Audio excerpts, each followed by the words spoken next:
सुनैना अब दादी की कही बातों के बारे में सोचने लगी कि आखिर दादी का कहना भी ठीक ही है। बिना कोशिश किए मैं हार कैसे मान सकती हूँ, और मुझे भगवान ने दिया ही क्या नहीं है।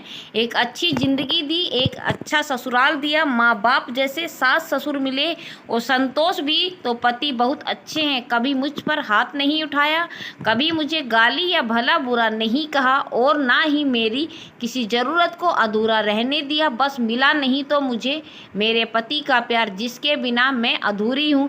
मेरा जीवन बेरंग है, जिसके बिना मैं जिंदा होकर भी लाश हूँ। और ये सब मुझे अपने पति के प्यार से ही मिलेगा। वो प्यार जो मेरे बीमार होने पर एक बार प्यार से हाथ रख दे तो मैं ठीक हो जाऊं। वो प्यार जो बस एक बार मुझे निहार ले तो मैं निखर जाऊं। वो प्यार जो मुझे एक बार एहसासों से छू ले तो मैं संवर जाऊं। और ये सब मुझे एक औलाद ही दे सकती है, और हो सकता है कि औलाद में मुझे बेटा ही हो। और फिर संतोष ने मुझे अपनी पसंद बताई है। ये तो नहीं कहा है कि अगर बेटी हुई तो वो मुझसे नफरत करने लगेंगे, लेकिन अगर मुझे बेटा हुआ तो मुझे अपने पति का प्यार मिल जाएगा, जिसके लिए मैं कितना तड़प रही हूँ। अगर मुझे बेटा हुआ तो संतोष भागकर मेरे पास आएंगे और मुझे बाहों में भर लेंगे। अब सुनैना दादी की बातों से प्रभावित होकर ख्याली पुलवा बनाने लगी, और सुनैना ने निर्णय ले लिया कि बिना कोशिश किए हार नहीं मानूंगी। चाहे कुछ भी हो जाए, मैं अपने पति का प्यार तो पाकर ही रहूंगी। और वैसे भी आज के मेरे पति ने मुझे हमारी शादी के जोड़े में मुझे बुलाया है। आज तो सिर्फ संबंध नहीं, मन से मन के तार मिल जाएं। ये हे भगवान, मैं कब से इस वक्त का इंतज़ार कर रही थी जब मेरे पति मुझे प्यार भरी नज़रों से देखें और एक बच्चा पैदा करने की उम्मीद दे। मुझे फिर से जिंदा कर दिया। सुनैना अपनी आज की रात को लेकर बहुत खुश थी। वो अब काम करते करते भी रात के ख्यालों में खो जाती और खुद से ही तरह तरह की बातों को सोचकर शर्मा जाती। उसके चेहरे की खुशी आज पूरा घर देख रहा था। सब बहुत खुश थे, और सबसे ज़्यादा दादी कि सुनैना ने कोई भी गलत फैसला लेने से पहले भगवान और अपने ऊपर भरोसा रखा। अब बस दादी भी मन ही मन संतोष और सुनैना के सुखद भविष्य की कामना करने लगी। इधर सुनैना की ननद ने एक बार फिर से सुनैना के बेडरूम को फूलों से सजा दिया, और पूरा घर आज इतने चहल पहल में था जैसे 1 साल पहले सुनैना इस घर में बहू बनकर अपने कदम रखी थी।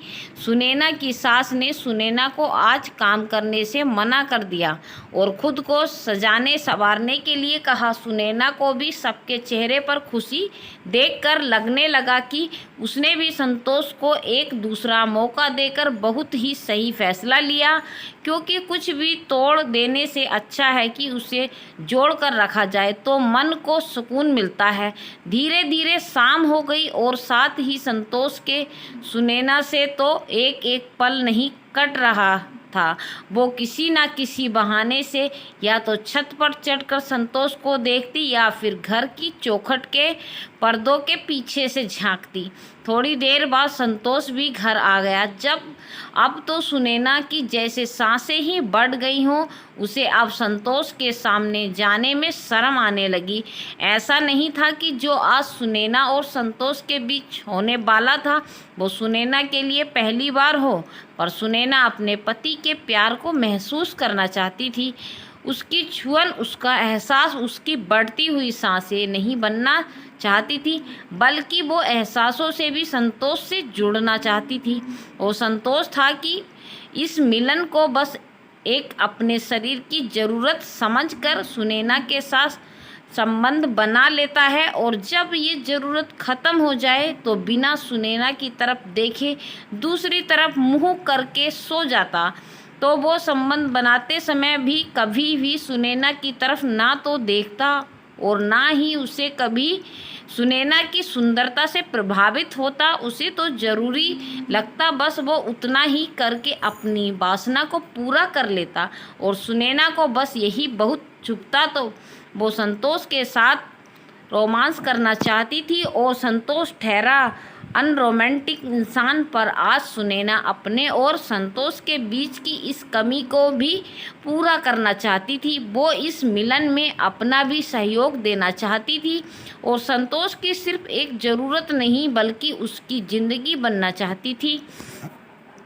संतोष काम से आने के बाद मुंह हाथ धोकर खाने पर आ गया। सबने मिलकर खाना खाया और फिर सब उठकर अपने अपने काम पर चले गए। इधर संतोष भी खाना खाकर अपने कमरे में चला गया। उधर सुनैना की सास, जेठानी, बड़ी सास और ननंद ने भी उसे भी जल्दी खाना खिलाकर संतोष के पास भेज दिया। पर सुनैना ने संतोष के पास जाने से पहले दादी का आशीर्वाद लिया और उसके पैरों को छूकर उन्हें इस सही फैसले को लेने के लिए धन्यवाद किया। दादी ने भी मुस्कुराकर सुनैना को गले लगा लिया और फिर सुनैना अपने कमरे की तरफ चली गई। सुनैना ने अपने कमरे का दरवाज़ा खोला, वैसे ही उसकी आंखें फटी की फटी रह गईं। पूरा घर तहस नहस था। जितने भी फूल बिस्तर पर उसकी ननद ने लगाए थे सब के सब जमीन में टूटे हुए पड़े थे और पूरे कमरे में जो मोमबत्ती जलाई गई थी उन्हें पानी डालकर बुझा दिया था। पूरे कमरे की दशा देखने के बाद जब सुनैना की नज़र उसके पति पर पड़ी तो